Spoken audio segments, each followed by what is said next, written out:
Good morning, everyone. Good evening, good afternoon, wherever you are, and welcome to this week's Weekly Energy Boost.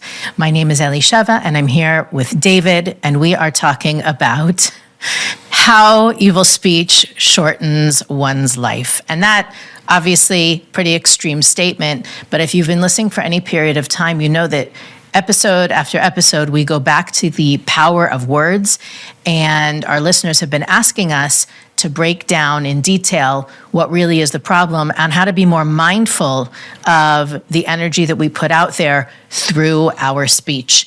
Every week, Weekly Energy Boost provides a 7-day spiritual forecast where we provide our listeners with the most powerful and practical tools to navigate the coming 7 days.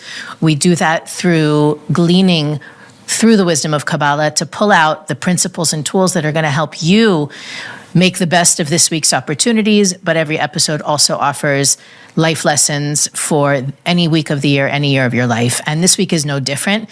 It's really one of those ideas that even though you may work on it or you have worked on it in the past, it comes back again and bites you in the butt. It's one of the ways that the universe tests our spiritual growth, is to see that when we're tempted into old opportunities, or let's say old versions of opportunities where in the past we gave in, we gossiped, we made up stories, we said bad things, we even said bad things about ourselves. And this week is no different. One of the things that the Zohar says about this week, which is very scary, but also inspiring, is that thousands of years ago, if you were not on the straight and narrow, if you were not behaving spiritually, there was an immediate feedback loop from the universe that showed you, listen, you're talking about things you shouldn't be talking about. You're doing things you shouldn't be doing. In our generation, we have so much more free will, meaning we disconnect ourselves from the light of the Creator, whether through thoughts, words, or actions. And the consequences, the effects of that disconnect don't come immediately. We don't have a rash that tells us we've been gossiping. We don't have the chaos or the consequences of the disconnection don't necessarily show up right away, and don't necessarily show up in the same area of our lives in which we revealed darkness. So it's really important this week, especially that we're still in those 12 days of the month of Aries, where our thoughts, words, and actions are planting seeds for the entire year, that we shine a spotlight and we take a magnifying glass and we're really careful about the words that we put out there, especially spoken words, although written words also have their consequences. And hopefully today, starting from today, the pollution in the world will be less, because everyone who's listening is going to be more careful about what they put out there this week. Yeah, if people knew just how much impact their words are having on their soul and their destiny, and we would probably conceal about 98% of what we say. And Kabbalah explains that every word that we say and express out loud, which is negative, it does not bring some form of positive energy, it does not build someone, it does not support or help someone, or if it makes somebody feel bad, ruins their reputation, makes them feel insecure, any of these types of quote-unquote negative words, or what we call evil speech, actually takes time away from a person's life. Because Kabbalah explains that the breath, which is neshima, is the same word as neshama, which is the soul. And when the breath is used in a way that does not elevate mankind, a part of our soul gets lost. And as a result, that's why there's so much chaos in our lives as a result of evil speech. And also, a person's life gets shortened from that.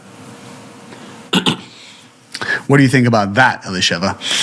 Well, you know me, I tend to lean on the more merciful side of the spectrum and don't like saying such extreme things, but the Kabbalists they don't mince words. They're very... they don't mince words. Really, it's true. They say it, and how you receive it is really up to you. What I go back to constantly when given the opportunity to contribute to a conversation where someone else is the subject, or I realize, and there's a great example that the Kabbalists give about like let's say you're eating out at a restaurant and the restaurant is terrible. Yeah. Do you tell all your friends not to go?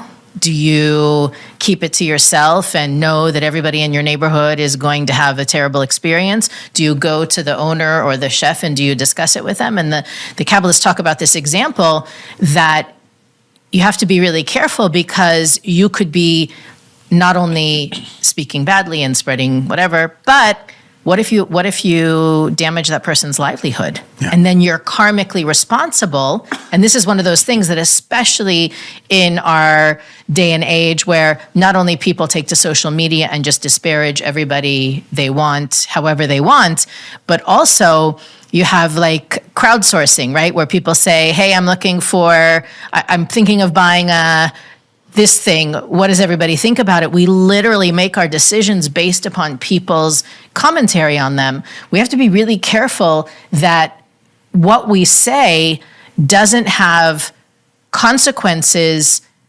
not only because, you don't want to interfere with somebody's living, but the karmic effects of that are much bigger than just putting out negativity, shortening your own life, all that stuff. There's another level of karmic debt that comes up and you don't want it. So part of the weighing your options, should I say something, shouldn't I say something, needs to include, am I willing to bear the karmic debt that could be incurred by the negativity that might ensue as a result of what I'm about to share? One of the categories that are often overlooked when it comes to evil speech is saying the unnecessary. So people think evil speech is, I just say something that maybe hurts someone else or assassinates their character. But if you say something that absolutely has no point whatsoever or does not bring value to the conversation or to someone else, the unnecessary words are also considered negative speech. Because words, like all forms of communication or the way we interact with the world, is a form of energy. And when energy is expended and there's no vessel to receive it, this is essentially the definition of a short circuit. Everything needs a vessel. And the unnecessary words don't have a vessel. No one is there who wants to hear what you have to say. So we have to always be very careful. And it's not just saying unnecessary. Sometimes people talk beyond what people are willing to listen. So maybe someone does want to hear something from you, but you keep talking. I mean, you've seen this many times. You're in a conversation with someone, and you're even giving the body language that my cup is full. I do not want to listen to this anymore. And people keep talking. So this is a form of evil speech. How do we remedy this? Pay attention to the person's desire. Pay attention to their body language. Are they turning their body? Are they starting to look away? Do you feel that they've stopped processing what you're saying? It's not that maybe they don't care about what you're saying. You could be saying something very profound, but their cup is literally full. They don't have the capacity to hear it anymore. I often hear this a lot. Sometimes in relationships, you're trying to give a message to someone, to a partner, a spouse, or whatever, and maybe they're walking out the door. They're on their way to something. They're on their way to work, and you're stopping them to have a conversation. But their vessel is not open. That is not the time to have that conversation. And as a result, this is like one of the most common forms of evil speech. You remind me, or I think what you're saying brings up a very common situation that we find ourselves in, that maybe we're sitting with someone or in a group and we want to fill the space because the silence is uncomfortable. And sometimes you find meaningless topics, just to fill that discomfort. And the interesting thing is, and this is something that I know I've learned in my public speaking journey, is that silence is actually a more powerful tool than filling the space with conversation. That even if you're uncomfortable, that discomfort is not a bad thing. And that discomfort actually, I think the reason that it is so uncomfortable is that it's asking us to be real, not to be fake, not to talk about the weather, not to talk about sports, just to get out there and invite whoever you're surrounded with into a more meaningful and profound discussion, or not to discuss at all. That the reality is that speech was given to us as a means to transfer energy, as a way to create circuitry between two individuals or one individual and 2,000 individuals, depending on the scope, the scale of the conversation. So if you're talking now, and what's happening right now is actually a good example. David and I are talking, and there's thousands of people potentially listening at any given moment. Are we talking because we're uncomfortable with the silence? David throws me the mic and I have to fill it up with something. Or can we sit for 1 second, 2 seconds, 3 seconds of silence and invite the conversation to go to a deeper level? And I really encourage everyone to do this. And I'm telling you, that people always say, oh, we heard this episode and it was so perfect. It was like you knew exactly what I was going through. The reason is why this is such a challenge for us right now, this month, and why this week always falls in the month of Aries is because one of the things that Aries struggle with is impulsiveness. That they will just blurt out what they're thinking. They'll blurt out what they heard about you. They will blurt out the most inconvenient truths, not really, literally not being able to control their mouths. And it's amazing how the universe constantly sets us up not to fail, right? The message from the universe isn't, because you all are struggling with this, I'm going to give you an opportunity to work on it. But rather, if we're able to have our consciousness, our soul, override the body's impulsivity, we reveal so much more light than in a month where silence is easier. Keeping your thoughts to yourself are easier. So really the universe is inviting all of us on our own individual level to scale up in terms of how aware are we, how conscious can we be, and what's more important to us. Alleviating the discomfort right now so it's not awkward between me and the people that I'm standing next to, or do I want a blessed, fulfilling, and long life? There's two types of noise. There's the noise of the people around you, and then there's maybe noise isn't the right word, but the sounds and the voice of the creator. And if we are constantly trying to just listen to and engage with the people in this world, it's to that extent that we cannot hear the voice of the creator. That's what I love about what you said. Silence. Not just silence to listen to what a person is saying. Silence, but try to actually listen to what their soul is saying. So many times I'll have somebody talk to me and it's less about the words that are coming out of their mouth. And I'm trying to feel what is behind the words. What is the pain? What is the desire? Because a lot of times people have a desire or pain for something and they don't know how to communicate that. And so the words come out differently. Do not listen to people's words. When you're silent, listen to their soul. Well, how do you do that?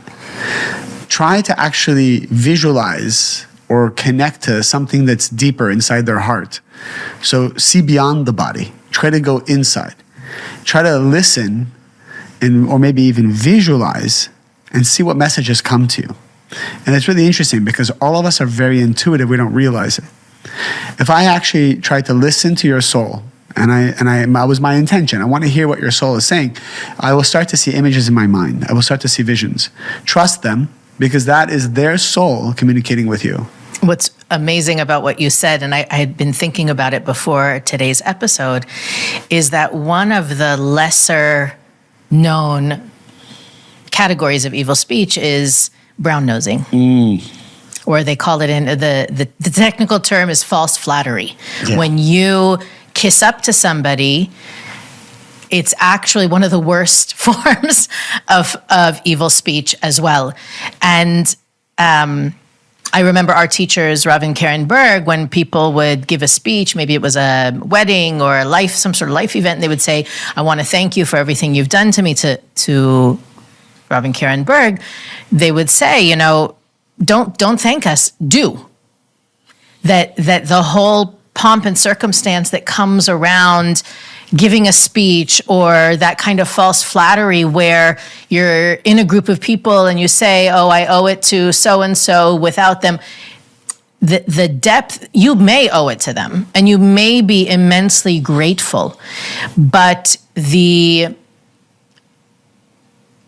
hullabaloo that you create around the flattery actually creates space between you and that other person. That if you really want to express gratitude and appreciation, you want to do it intimately, personally, not on a profound level. And something else I learned apropos social media is that when you share things on social media, it shouldn't be what other people do for you. It should be what you're doing. That, saying, oh, I'm so grateful for having this husband or these kids or this family or this community, it often creates that false perception and can do more damage than good. And really, when we talk about evil speech, we're talking about how words create damage. Might be unintentional, and that's one of the categories that I think people think they're doing something good by pumping someone up or describing how fortunate they are or how amazing this person is for doing what they did, not realizing that it actually draws judgment and limitation and even obstacles, not only between you and that person, but to the person that you're putting on a pedestal. If you actually look back to all the times that you engaged in false flattery, it's really looking for someone's approval. And every time you're looking for someone's approval, you feel very empty inside. You feel very drained. Well, that's where the space comes in. You think you're doing it to make you closer to the other person. That's right. When in fact, because it's lack-driven, it's widening the darkness in the space. It is lack-driven. The Creator doesn't need anyone's approval. And so when you feel insecure and you're trying to get somebody to like you, you're trying to say something smart, you're trying to say something to become relevant, everyone feels the energy in the room just be sucked. And you feel kind of a moment of a high, which is signature of reactive behavior. You have a moment of a high, you have instant gratification, and then you feel this profound emptiness inside. And that actually feeds the complex of insecurity that we have. In Kabbalah, we call it the klipot, the shells become filled with more light, so they become strengthened. So your insecurity becomes strengthened. And so the pattern continues. False flattery is, and I'm so happy you brought it up, false flattery is one of the ways that we think we're getting ahead in life, but we're actually becoming more unattractive every time we do it. I think that anytime we're motivated by lack, we're going to, whatever effort we're putting through is going to have the opposite effect of what we intended. But as you're talking, I'm thinking about sometimes we're called to recognize somebody's effort or performance.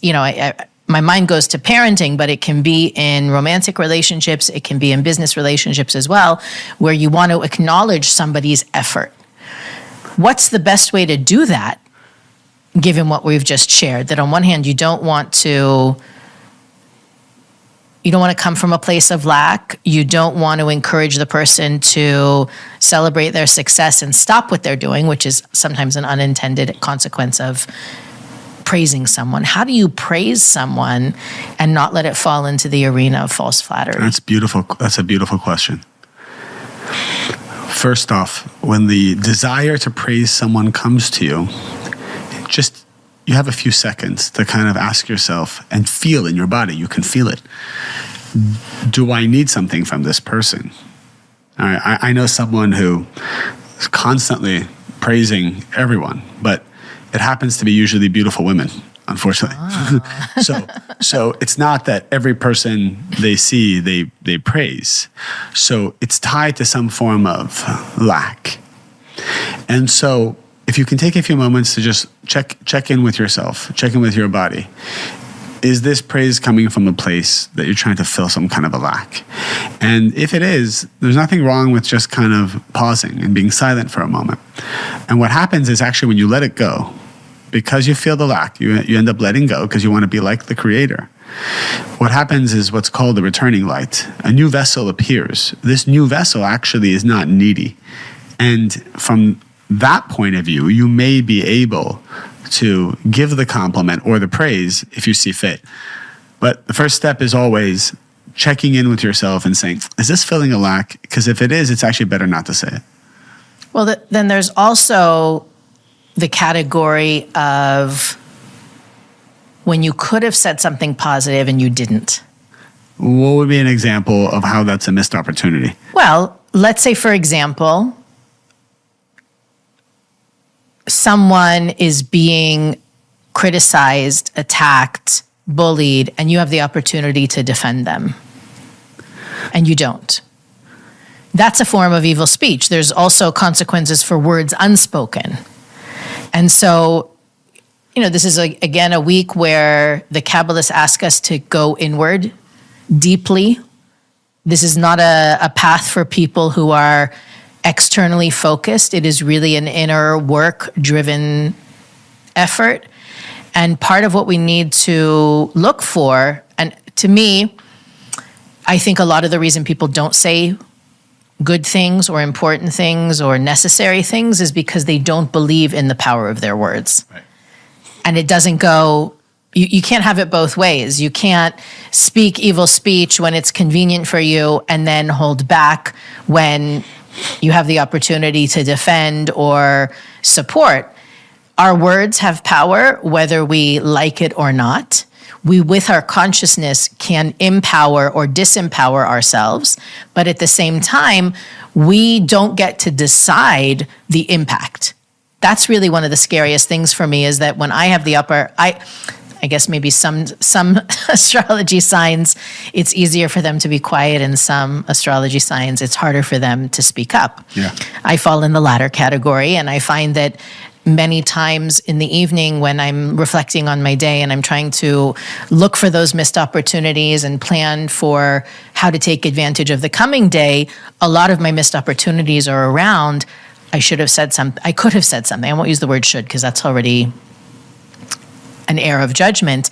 I could have said something and I didn't, or I could have reached out and I didn't.